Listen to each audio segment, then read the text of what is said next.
What's going on, fantasy football fans? I'm your host, Hussein the Brain, and you're watching The Couch. It's week 11 of fantasy football. This past week, the Thursday night game, the Sunday night game, and the Monday night game were uglier than RoboCop without his helmet.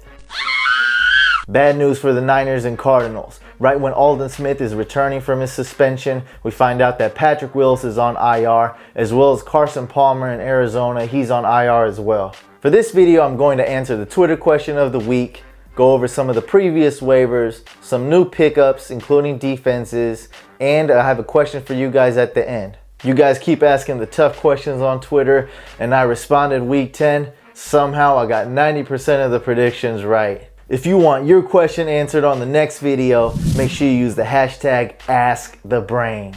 So on the next video, I'll answer your week 12 or rest of the season question. And now let's go to the Twitter question of the week. Joe asks, should I start Odell Beckham Jr., Mike Wallace, or Martavius Bryant as my wide receiver 2 alongside Kelvin Benjamin? Let me go ahead and rank these guys for week 11. First, we have Martavius Bryant. Even though he's averaged only 4 receptions the past 3 games, the upside is there for Ben Roethlisberger and Martavius Bryant to connect. Now, it's a sweet matchup for Le'Veon Bell, don't get me wrong, but I'm ranking these guys based on upside this week. And number 2, I have Odell Beckham Jr. Okay, now he's got 7.5 receptions the past 2 games, but the upside here is with the Niners defense. They really impressed me in how they played last week in New Orleans. And don't just look at the stats. Drew Brees had a decent game, Ingram had a good game, but I liked how the Niners played, and I think they have the potential to crush the Giants this week. And number 3, I'm going with Mike Wallace, the safest option out of the 3. But who wants to play it safe? You want to go with the upside, start Bryant alongside Kelvin Benjamin. Now to the waivers. The top 4 guys are must pickups in most leagues. Martavius Bryant, Jordan Matthews, Ryan Matthews coming back from that injury, and Mark Sanchez in that offense, he's a must pickup. RG3 has a really good matchup. I think he'll put up decent points this week, but the real sweet matchup is for Alfred Morris. I think they're going to give him the ball a lot. Now, who do I like this week more, Asiata or McKinnon? I like McKinnon. He's really good. He's more of the risky pickup. He's going to have a good game.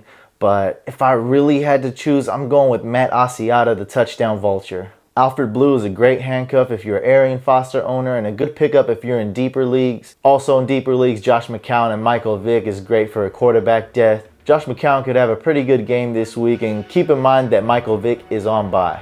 And if you're in deeper leagues, Carlos Hyde has a really good matchup this week. Jonas Gray gets a lot of touches, but he's in that running back by committee, so beware of that. Jarvis Landry has a lot of upside this week. And even though Michael Rivera has been killing it, I don't see him putting up stats like this every week, but he's still a solid tight end to pick up. And for the new waivers, I have Ryan Mallett as my number 1 pickup at quarterback. The upside is there. Teddy Bridgewater right behind him. The upside is there this week, definitely for him. And then Derek Carr has a decent matchup. And Zach Mettenberger has a decent matchup, but I don't trust this guy, and I don't trust anybody in a tight end's uniform basically for fantasy. And the most sought after waiver wire pickup this week, and rightfully so, should be CJ Anderson.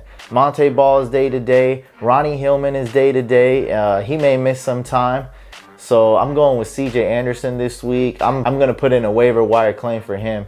Definitely. LeGarrette Blount, disappointing running back this year for fantasy, but he's got a great matchup. I see him getting some carries, and he might vulture a touchdown. And if you have the room on your bench, you might want to stash Monte Ball. We don't quite know what's up with this Denver backfield. And in 16-man leagues, look at Darrell Young. He could vulture a TD if you're lucky. Preston Parker's been seeing a lot of targets because teams try to zero in on Odell Beckham Jr. He's a good wide receiver 5 in deeper leagues. A good chance Kyle Rudolph's coming back.